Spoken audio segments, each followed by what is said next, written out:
One of my sort of favorite cases is a case that is actually, there's an appellate decision written about it as well, which was the Pruitt v. Phoebe Putney Hospital case. And in that case, a woman came to me, and she was in her 60s when she came to me, and it was regarding the death of her mother.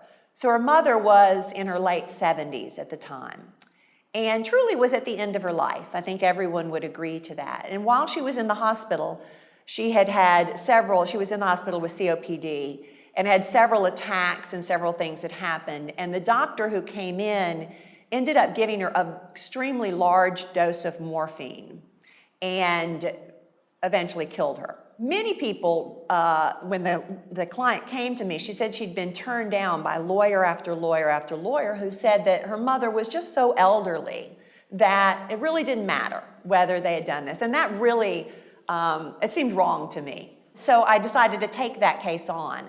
And even though my expert at trial said, I can't tell you whether this woman would have lived another day or another year, but I can tell you that this morphine killed her.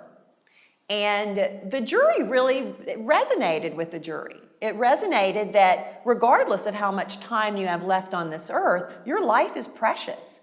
And somebody else can't determine when it's your time to go. And it was almost sort of the medical professionals continue to come in and say, oh, it was her time to go. And I think the jury said, no, that you don't determine whose time it is to go. And so at the end of that case, even though our expert said that he couldn't necessarily say she would have lived another day, we got a $3 million verdict for that woman's life. That was a very special case to me because I believe it sort of stands for this proposition that life is precious. And if someone negligently takes that life away, then justice will require a recovery for that.